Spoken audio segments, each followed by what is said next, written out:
up here. You can put them up here if you want. Well, it's just because I like to follow along so I know where we're going. Gotcha.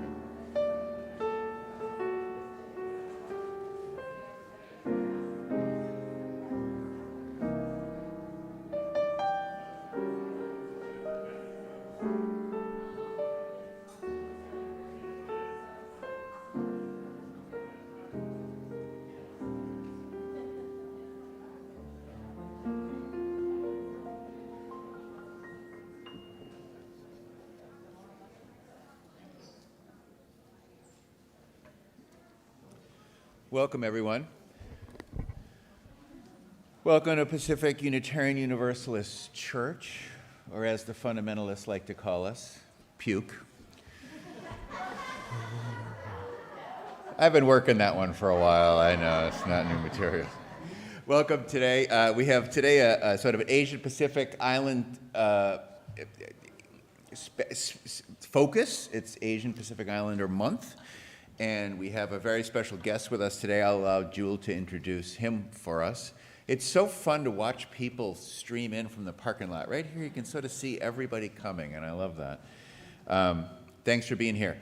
A couple big news. We have the camp coming up on the 12th of June, that weekend, the 10th through the 12th. So if you haven't signed up yet, there's still time, but we're running out of time. So don't, do that. Even more quickly on our arrival is the auction, which is next weekend. Auction catalogs have been mailed out to all members and friends earlier this week.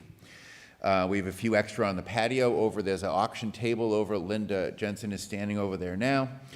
It's our first auction since 2019. Following, there's going to be beer and wine on that day, so it's 5 to 8 next Saturday. So, come to church next Saturday afternoon. Following the service today, Barbara Paulson will be out on the patio. Barbara will be available, and this is how it is described, but this is not what will happen. It is described as a quick tutorial on how the bidding system works. But if you've watched Barbara make peanut butter and jelly sandwiches, it will be a thorough examination of how to do a bidding process. That's an inside joke for the Monday lunch crew. We had our first ecology series yesterday, which was great. We had 15 people here. Susan Deo, Naresh's wife and ecologist, walked us through really just thorough good news gave us a little bit of hope, and talked about all the work that NGOs and nonprofits are doing in governments around the world to combat climate change and all the ecological challenges we face. This Monday lunch program we've been running for 3 or 4 months now costs the church, at this point costs me, about $250 a week. So we need to raise money for that somehow headed forward. So we're good. I've been getting reimbursed, so it's good, but we're going to need to upgrade that. So I want you to keep that in your mind, that's a program that we feed 80 shut-in seniors every week. Kind of works like clockwork now. We got a good team of people. You're welcome to come sometime around 1:15 on Mondays. We pull these bags together in a quick way. But you're welcome to come join us, but we also need to think about funding that. I'd be remiss not to say that General Assembly in Portland is coming up at the end of June, that 4th week of June. So if you have any interest it's on the West Coast this year, going to GA, you should come see me and sign up and everything else. Let's see, fairly simple week this week. We have the bigger news of the day is that outside, as you noticed on the way in, there's these panels. It's Storybook Book Theater Live. It runs from the time we get out of church, more or less, until 2 o'clock, and there'll be different groups. You can just wander around and watch these children's stories set around, they're Asian Pacific people, but it's not specific to heritages. It's just Asian Pacific writers writing children's books, and it's kind of a fun way to stand there and sort of have a story read to you and watch the visuals take place around it. This is one of Jewel and Jewel's friends brought this to us, so it's pretty exciting, and I hope that you can stay and linger around for that. Let's see. I think Gary's going to come up and stand up and introduce a special moment for us. I think we have a photo that's going to come up at some point. Not that one, that one. Oh, who's that person? Well, we've had a bunch of people looking for our interim minister, and we have made an offer to Chloe Brede. And that's Chloe. She's Harvard educated. She is a young gay woman. Her partner is named Dev, and they will be teaching at Cal State Fullerton in a tenure track position teaching economics. So we are thrilled to have her. Her first time in a pulpit will be August 14th. And I posted some information on our Facebook pages that shows her website, so feel free to go out and look at her website. It talks all about her. And we're thrilled to get this wonderful candidate. So love her when she gets here. She'll need the help. Thank you.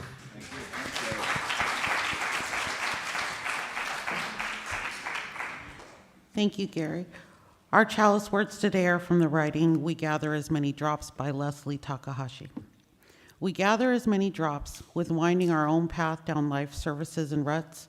Here we pull together as a single body, flowing together for a time. Together we are a stream, at times even a river, for with our shared force, we can travel toward oceans of meaning and seas of connection.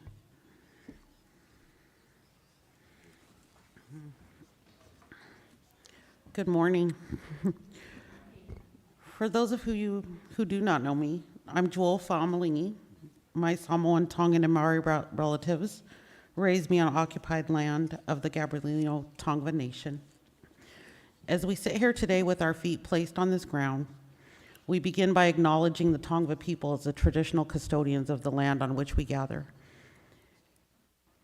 As we take this moment to pay our respects to their elders, past and present, we also extend that respect by acknowledging the Indigenous histories, perspectives, and experiences that have been suppressed or forgotten. So as we reflect on what came before us, let us also remain open to new pathways of healing. So I'm speaking today as Pacific Unitarian's Multicultural Outreach and Education Director, but more importantly, because it's Asian Pacific Islander Month, I proudly represent here as a woman of Pacific heritage. It's never easy to be the first and only, or to enter new spaces of leadership. As a Polynesian woman, I'm proud to come from a people who still walk very closely with their ancestral wisdom. My ability to function in a space that is often unfamiliar with cultures other than the dominant one is a challenge both personally and professionally. Yet the basic teaching of my ancestors and the melded collection of my life experiences have taught me to move in ways that are uniquely even within my own people. So consistent with my deep heritage of high chiefs and master navigators, it's my consistent desire to dare greatly into unknown waters with faith, intention, depth, and complexity. Complexity in all ways of how I conceptualize this work here. I'm called to this place to work on bridging diverse communities.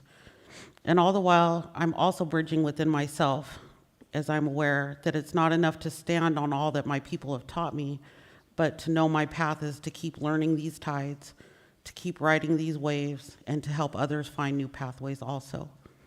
So in the spirit of venturing into new tides, I've invited a very special friend and ally here today that I'm so excited to tell you about. Mr. Ron Wakabayashi is going to share about his lifetime of work in the space of Asian Pacific Islander community organizing and public service, and most recently from the Department of Justice as a regional director of all Western states in the Pacific Islands.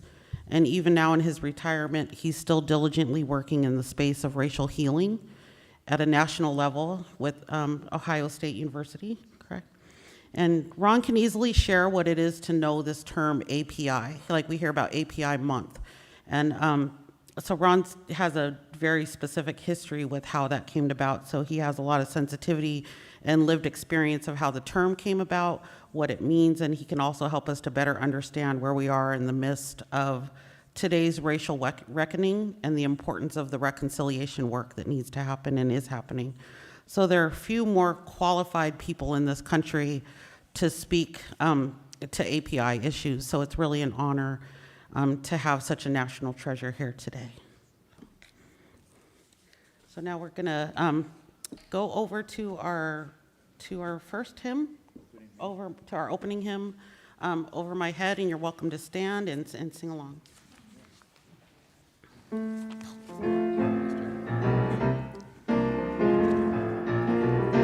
Over my head, I hear music in the air over my head. I hear music in the air over my head. I hear music in the air. There must be a God somewhere.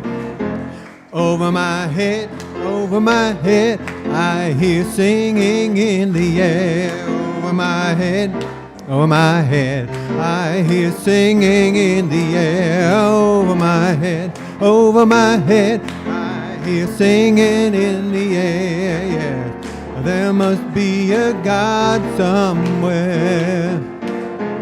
Over my head, I hear trouble in the air. Over my head, I hear trouble in the air. Over my head, yes, I hear trouble in the air. There must be a God somewhere. Over my head, I hear gladness in the air. Over my head, I hear gladness in the air. Over my head, I hear gladness in the air. There must be a God somewhere. Over my head, I hear angels in the air. Over my head, I hear angels in the air. Over my head, I hear angels in the air. There must be a God somewhere.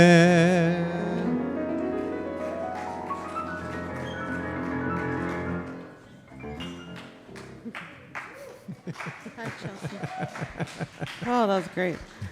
Now we would like to invite our children and those young of heart to come down for our children's moment. JC.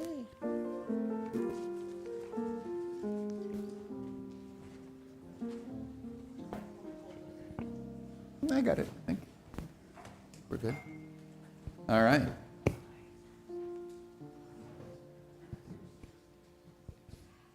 Let's get started, B. What do we say every time we have a children's moment? Oh my God, capitalism. Capitalism. It's an old joke. She meant like communion or Christianity or something, but capitalism came out, so I teased B about that. Our children's story here is Ish, and I think you'll get the gist of it. You got a question? I have this book at home. Oh, you do? Well, you can join along with me if you guys want to read it. You want to read it? Yeah? All right, you go ahead. Here we go. Here we go. All right, let's see. Roman loved to draw.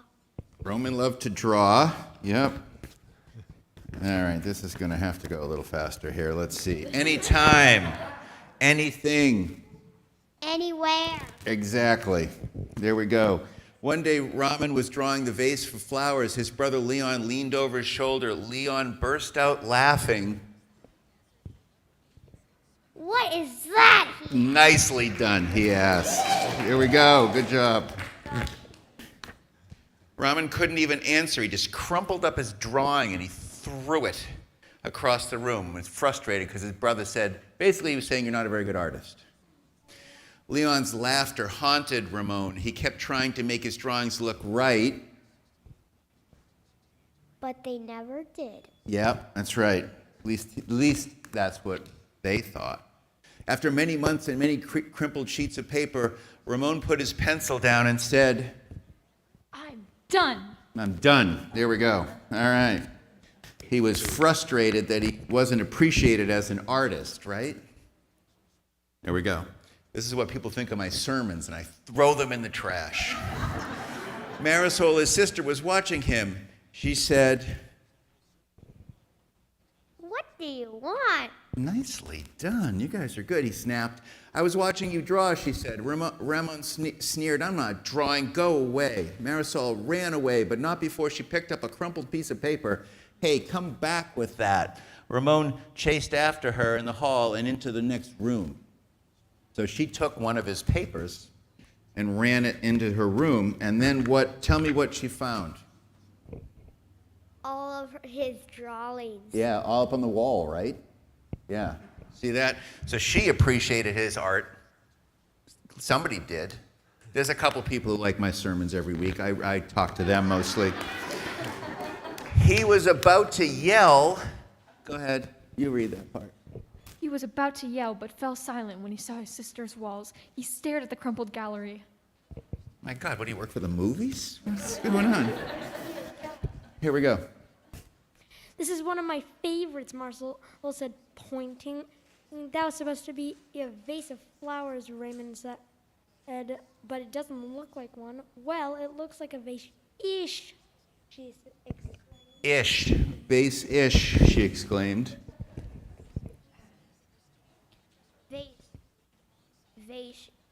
Vase-ish? Yeah. Raymond looked closer. Then he stewed all the drawings on Marcel's wall and began to see them in a whole new way. Nice job. There we go. He saw them from somebody else's eyes, right? They do look ish. Right, exactly. There we go. All right. Raymond felt light and energized, thinking ishly aloud, his ideas to flow freely. He began to draw what he felt loose lines, quickly springing out without worry. What do you think ishness is? Kind of looks like it. Yeah, it's things are sort of ish, right? Exactly. People think that I'm minister-ish. That's a good one. Yeah, it is a good one, isn't it? Yeah. We'll see if the next person's as funny as I am. I doubt it. Raymond once again drew and drew the world around him, making an ish drawing. It felt wonderful. That's it. There we go. He filled his journals. There was Tree-ish, house-ish, boat-ish, afternoonish, fish-ish, sun-ish. not shy-ish. Ramon realized he could draw ish feelings too. Peace-ish, silly-ish, excited-ish. Capital-ish-ish. His ish art inspired ish writing. He wasn't sure if he was writing poems, but he knew they were Poem-ish? poemish. Exactly. One spring morning, Ramon had a wonderful feeling. It was a feeling that even ish words and ish drawings could not capture. He decided not to capture. Instead, he simply decided to savor it. He was laying on a stone, just soaking in the sun, and Ramon lived Happily ever, ishly after. ishfully ever after. All right. Yeah. You guys rock that. Awesome. Now get lost. We're singing out our There you go. kids. Now let us sing to the power of the faith within. Now let us sing to the power of the faith within. Lift up your voice, be not afraid. Sing to the power of the faith within.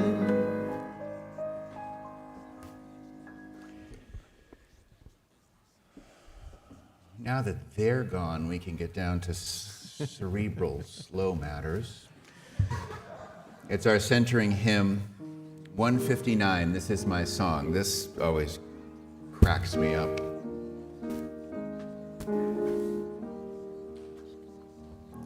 This is my song, O God of all the nations,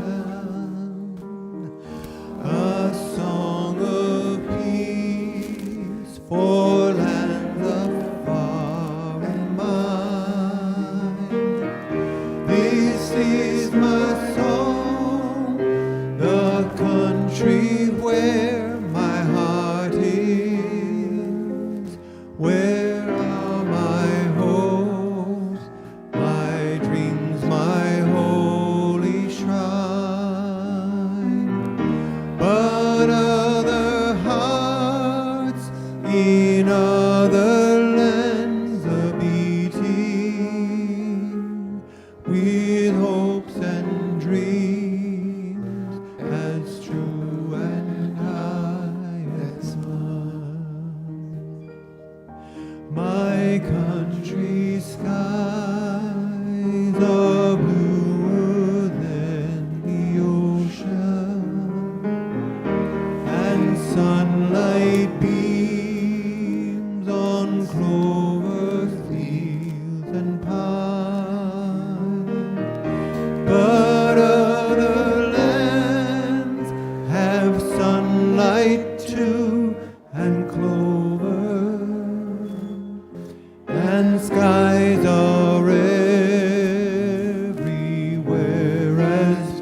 as mine.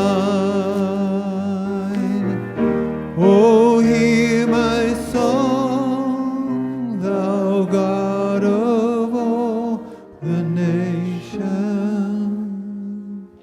a song of peace for their land and for mine. Late. Okay. I think we're going to go back to passing this microphone around. I'll hold it for people who have joys and concerns rather than people come down. And Leanne will light a candle for each of these concerns. Here you go. So I'm really grateful.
Unspoken joys and sorrows.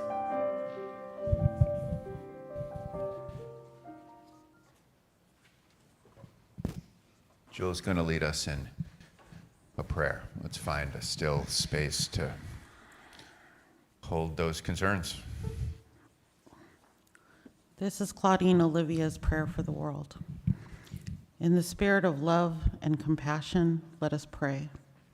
Spirit of life, gods of many names, be in our hearts and minds as we come together today to pray for our world. We come today as people of privilege, grateful for this blessing and hopeful for our future. Let us know that each from our own tradition comes today to lift up our spirit in unity. Knowing that we are part of an interconnected web of life, let us acknowledge and embrace our oneness. We pray that we may be loving and able stewards of this world. We pray that we acknowledge our differences as we seek out our common ground, each of us working toward the good of all. We recognize that there is hurt and sorrow, deeds that confound us, and actions for which we can find no justification. Yet we also know that there is untold good, folks that work every day for the benefit of all people. Let us stand with them. We pray that we have the strength to recognize the inconvenience of our soul work and to overcome the inertia that invades us during these difficult times. We pray that while we recognize the occasional tiredness in our bones and in our hearts, that we call upon the strength of our higher power, that we might be the best person that we are called to be. Let us be the good we want to see in others. Let us work to be the change that we seek. As we renew these goals in our hearts, let us say, Amen.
Thank you. Ron Wakabayashi has many, many, many titles and has worn many hats. And in his lifetime of service to lift up people, his wealth of information is just such a blessing and treasure for us to have today. So I'm so happy to decenter myself to invite him up here to speak on what he would like us to know about API issues. Come on, everyone.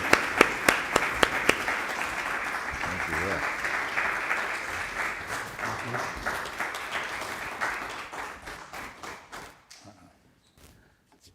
I have my name tag, except I didn't write Peter. Yeah, sorry. Yeah. No, it's not sorry. You know, I gained something today. I've never had another name, Have you? Yeah. and so I'm adopting it. I'm going to keep it as a second name, but I've never had this chance before. That's great because that saves me from making a real embarrassment with Jules. So that helps. No. You know, You've always been Peter to me. well, see, the first name isn't bad. The last name is Wakabayashi. So in Japanese character, it would be young and then forest, 2 trees. And that's all right. It's a nice name. But, you know, like in my early days, there were very few Asian Americans, Japanese Americans in any kind of public position. And a name like Wakabayashi, which is 6 syllables long, 11 letters, people, you know, tend to have just a reaction to it and just freeze. It's too long, and there's too many vowels, and they don't know what to do with the name. They just try to rush through it or avoid it. When I was a kid, and you're in school, and then when it rolled by alphabet, when they get to the W's and the teacher stalls, you just raise your hand, I'm here, because you know why they stalled. Actually, a guy who became a friend of mine, David Cunningham, who was a city councilman in Los Angeles, he really practiced and worked on saying my name. And I learned to really appreciate that, because, like the initial time that he spoke my name, he said, I'd like to welcome, and he said, my friend, Ron Wadibashi. And I'm thinking, It's not Wadibashi, it's Wakabayashi. It's young forest. What a wadibashi is like, for those of you who've gone to a sushi restaurant, you know those wooden chopsticks that's a wadibashi. I am not a wadibashi. And I don't have any aspirations to become a wadibashi. This morning, and I woke up to my cell phone dinging away, and there was there's a minor controversy, and it's not a big deal, but a minor one, that the legal counsel for the Community Relations Service Department of Justice, which is the agency I used to work for, that the legal counsel, trying to give recognition to Asian Pacific Heritage Month, sent out a blurb on the company Sony and said, I'm sending this out in recognition of Asian Pacific American Heritage Month. The deal is, Sony's a Japanese company. It's not an American company. It's not part of our tradition, although it's a company that I know and I'm really very fond of for different kind of ways. But I'm just pointing out that some of the most senior officials in our government, and this woman has a history in the Civil Rights Division prior to coming to our agency. It's not that she's illiterate. It's, but she got it wrong. And people do get it wrong. I didn't get it wrong. The New York Times got it wrong.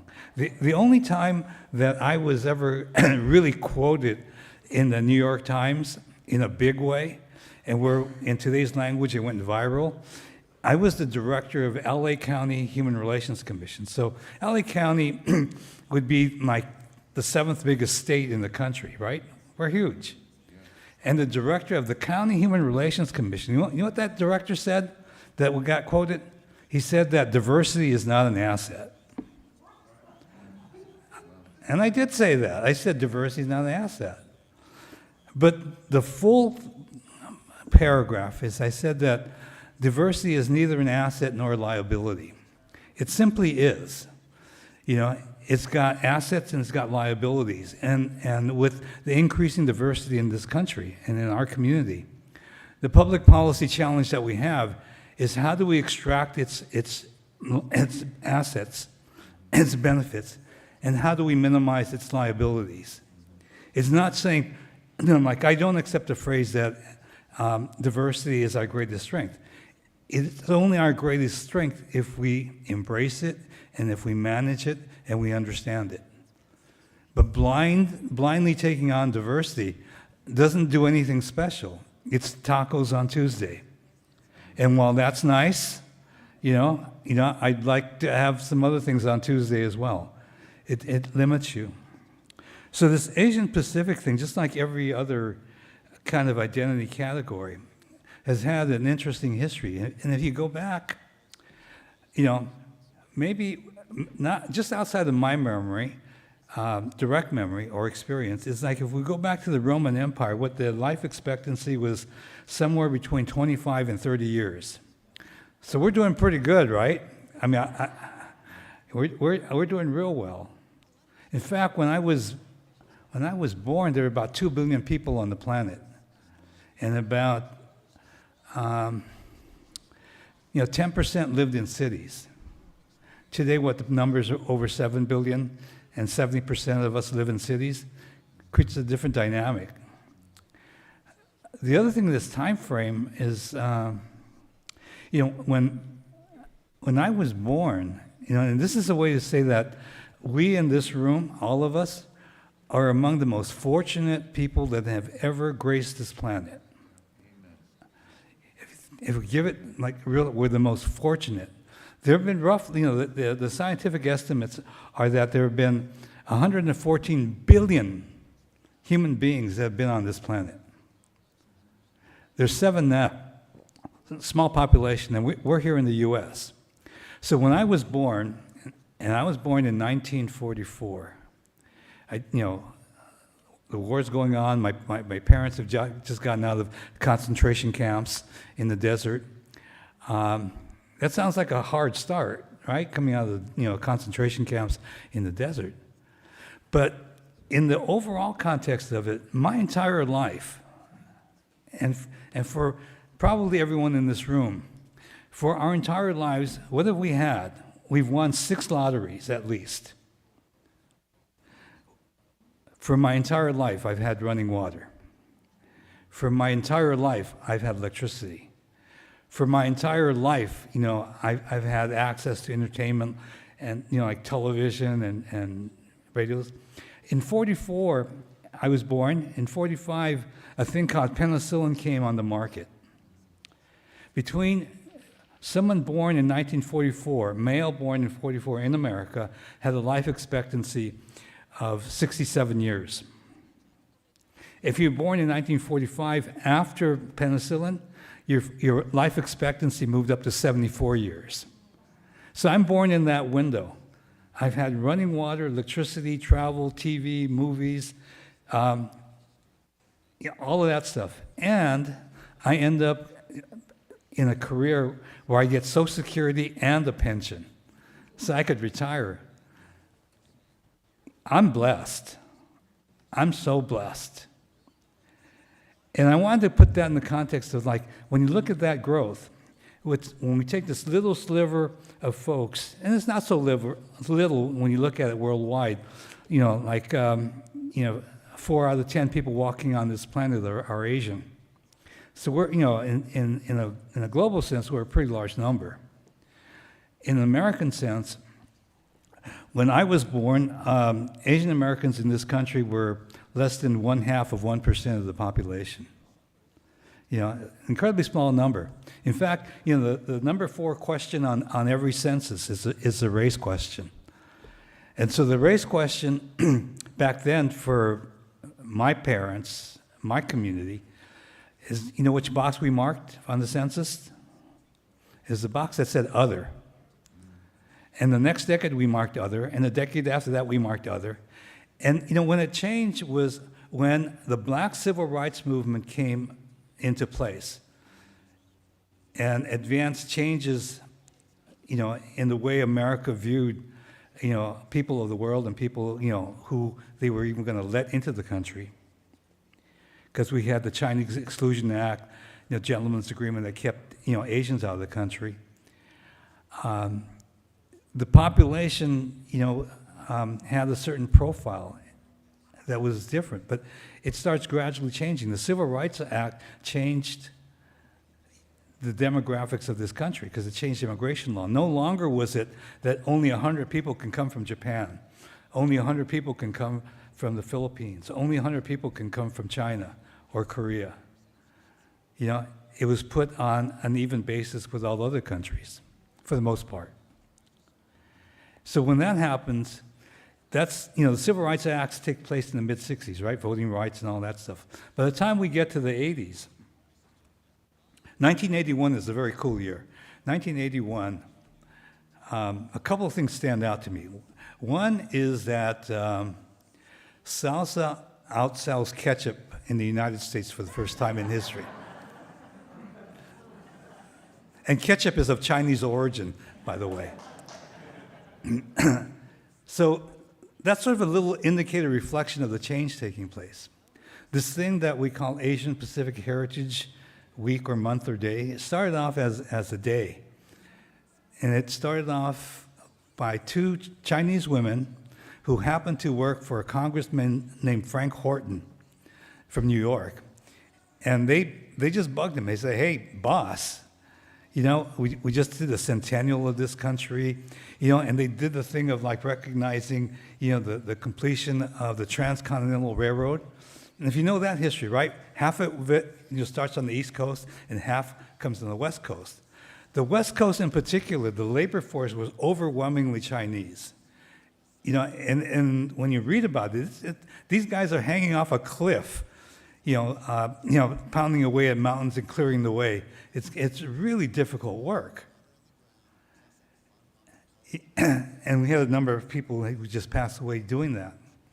Well, when they had the ceremony of uniting the Transcontinental Railroad, would you know, like, if you look at the picture, the photograph that memorializes that, you won't find a Chinese person in that photograph.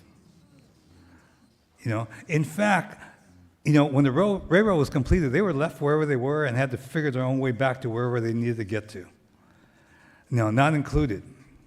So the history is one of being, when I talked about the census number, of being other. Other is another way of saying invisible. We don't know who y'all are.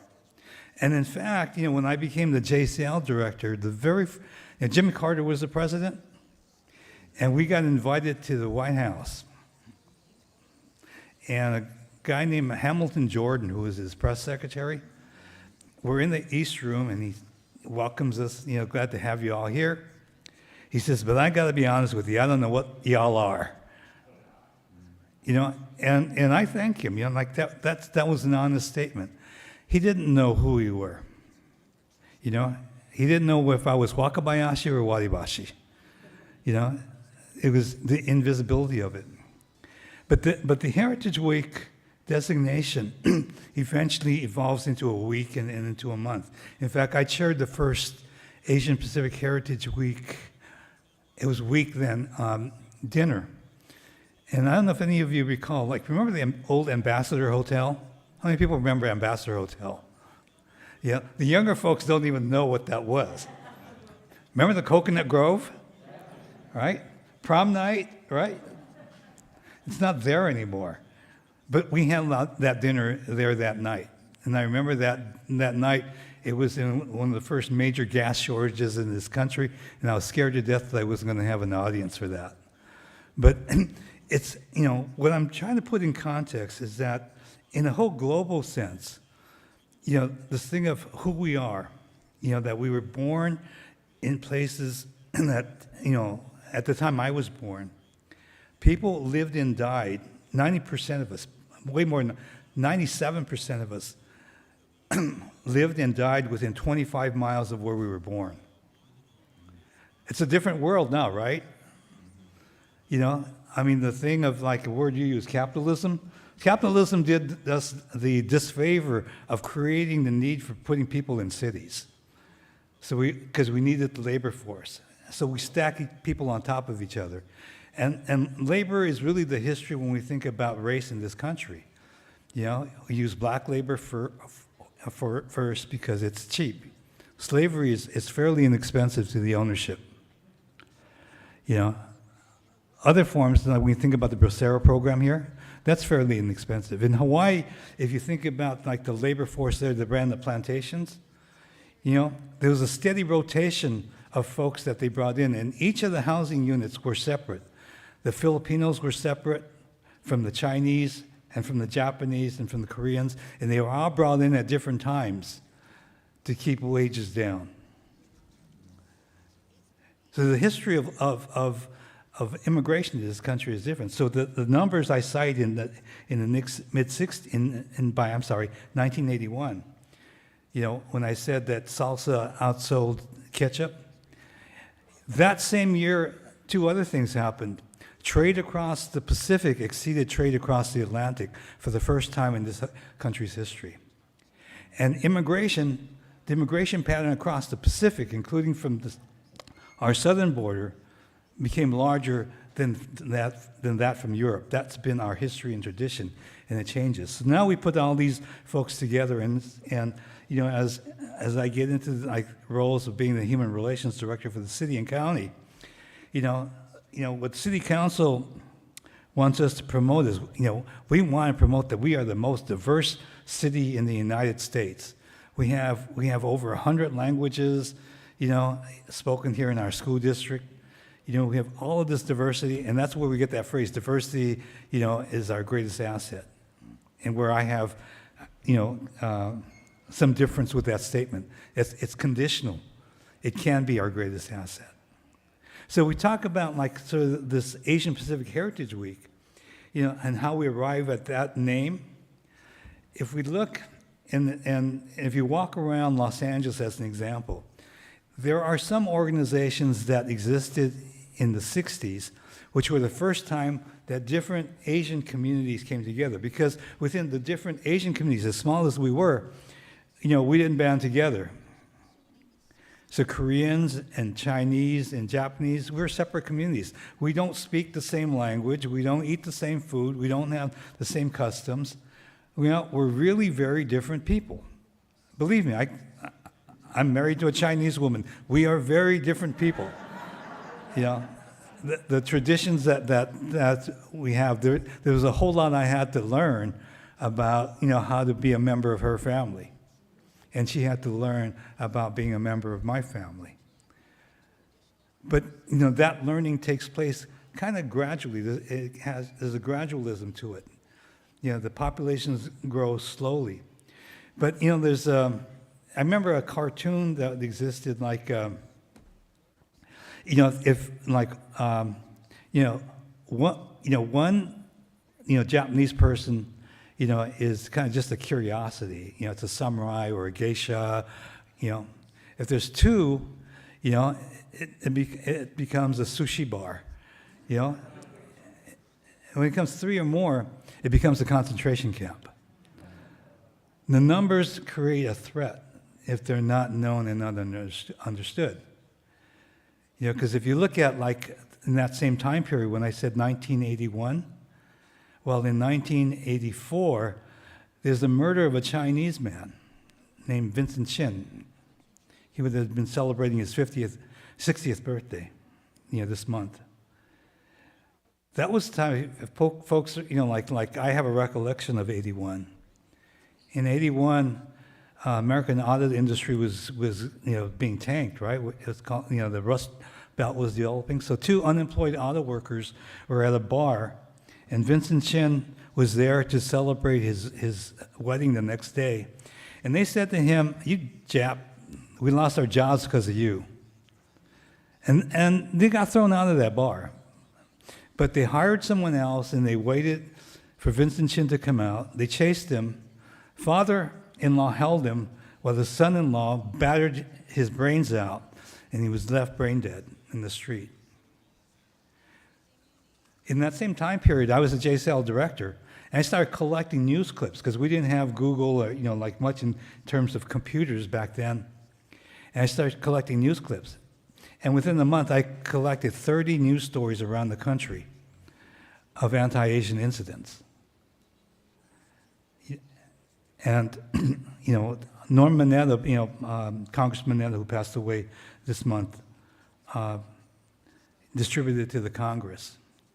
And people started understanding a little bit more, and Asian communities started coming together, saying, there is an unfortunate experience of that being different, being misidentified, being treated as a suspect community puts you, in crisis. So the communities that were here, in pre-1968, say, the Asian communities really don't come together very much. They start coming together in that time period afterwards because of necessity, of the political necessity. In fact, if you look at the agencies in Los Angeles, the agencies that are called Asian American, like Asian American Drug Abuse Program, Asian American or Asian Rehabilitation Services, you can date them. They're 1970 and 1973. After 1973, the agencies that are called Pacific or Asian Pacific, they come online because the concept expands, not because we're the same, but because there's nowhere else to fit people. Filipinos, develop a law that says like we need to be counted, separately, because we've got Spanish surnames because we've been colonized, and we get all confused. The teachers get us all confused. Workplaces, so no one knows how many Filipinos are there, and as a consequence, when you don't disaggregate the data, you become invisible again and not served and not recognized and not cared for. So there's a whole history of like Asian Pacific is really a political or categorical concept. You know, it's not an identity concept. There's no such thing as an Asian language unless you get down to a specific ethnic group. And that's sort of been the history. But like I started off saying that we are the most fortunate generation, with all of the things that we've had. And I think that our asset is as well, that the kind of negative view of like the history of the treatment of people of color in this country, while I think that is accurate, it's also a long-term blessing. The melting pot theory has been rejected, right? That we all go into a melting pot and come out white. Well, that didn't work. But I do think that there is a melting pot theory that's different, that we all come in and we come out different. And then we come out, and there's something else evolving. It just takes a long time for it to happen. And that's taking place. So that's kind of what I want to share, that, that it's not an asset or a liability. It depends on what we do with it. And to not be afraid. Like I started that, like I had, the legal counsel of my old agency in the Justice Department, an agency created by the Civil Rights Act, Title 10. A woman who, had, done her service prior to that in the Civil Rights Division can't make that kind of, distinguish between that.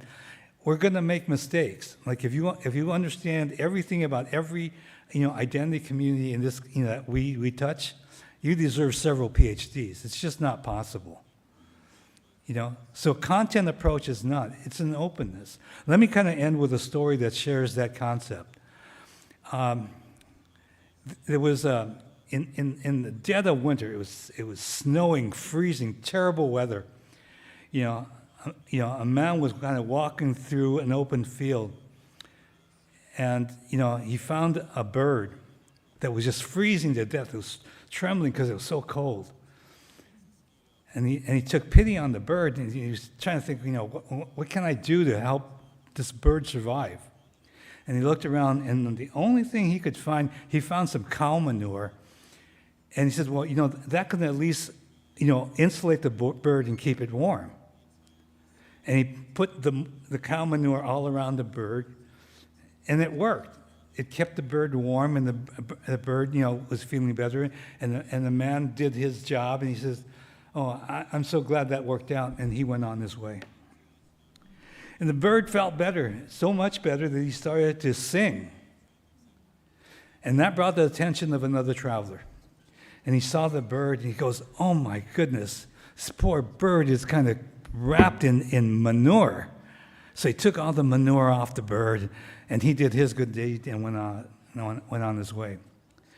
So the lesson for this is that, the person that sticks you in it is not doing you a disfavor.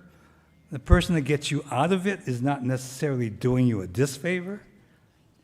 And when you're in trouble, for God's sakes, don't sing. Thank you.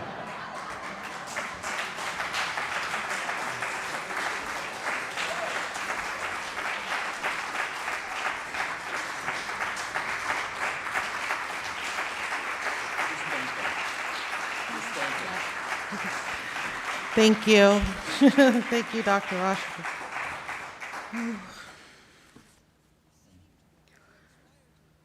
Now time for our offer. Yeah.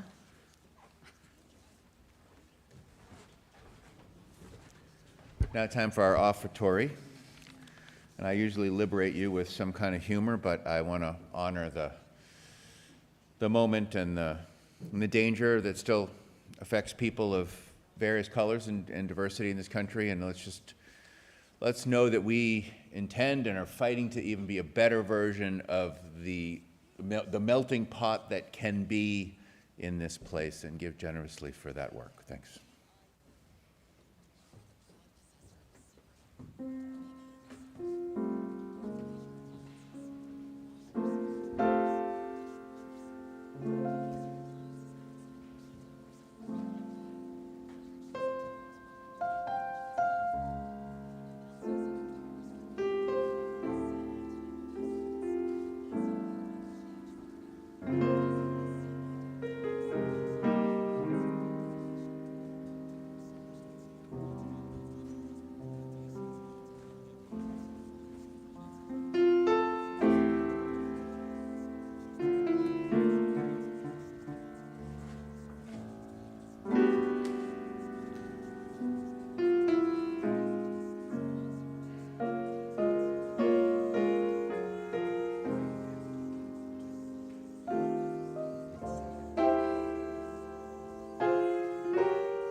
Now I invite you to share in our offering of affirmation of gratitude.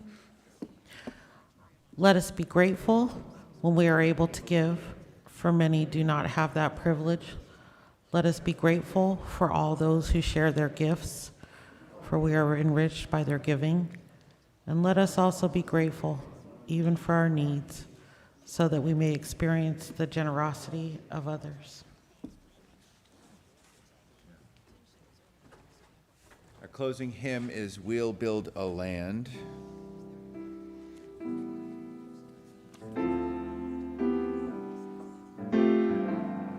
Join me.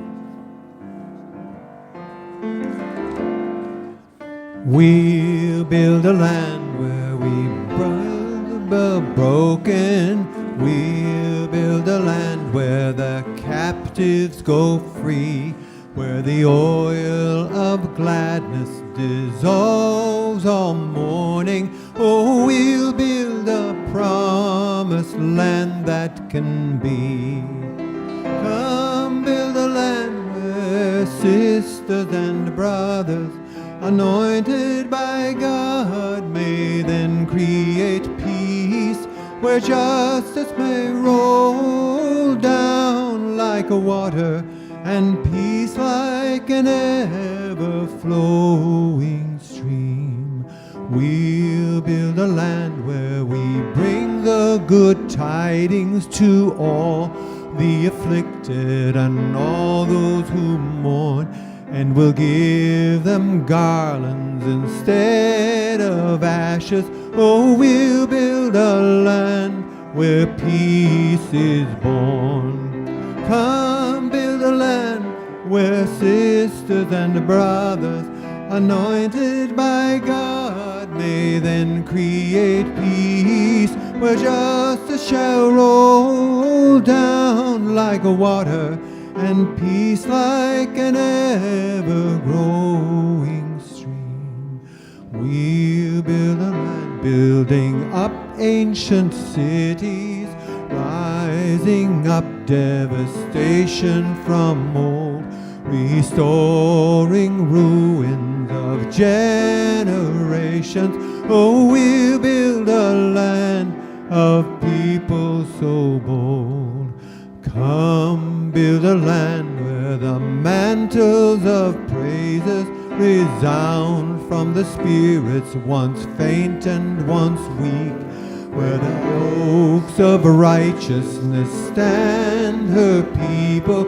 Oh, come build a land my people will see.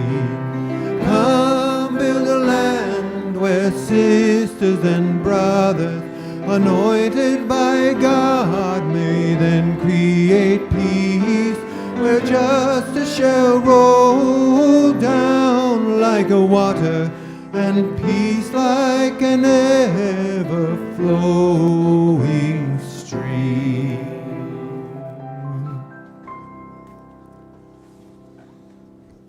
How's that for a hymn, Ron? That's what we're trying to do. This church, as we say, is dedicated to the proposition that behind all our differences, beneath all our diversity, there's a unity that makes us one, and it binds us forever together. In spite of time and death and the space between the stars, we pause in silent witness, and we're going to pause to that unity.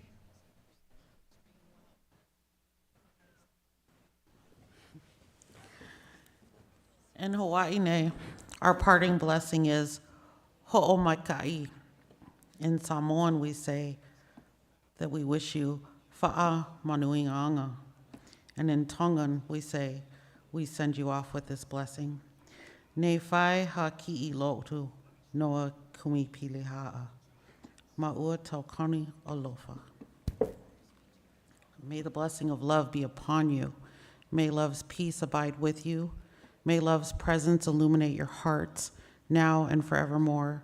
So be it. Amen. Shalom. Salam. Namaste. And blessed be. And now our service truly begins.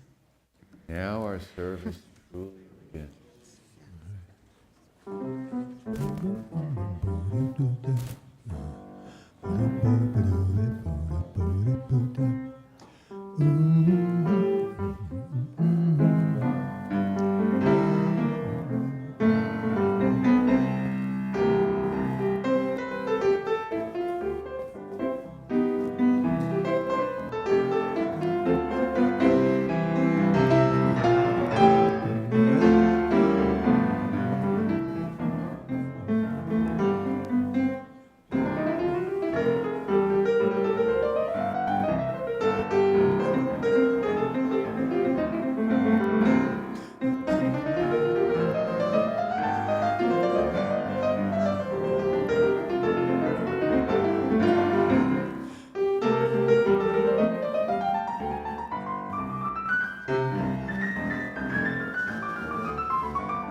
Show off. Severn and I have 2 more services to work together, and that makes me sad. Please stay and join in on the stories outside. They're fabulous, and the drawings, and they're animated, and you should stay for that. And if you find the person who looks least like an Asian Pacific Islander, Andy Kistner, and you need to find out about camp, go talk to him. Nice job, Bill. You did good. Okay. That was good.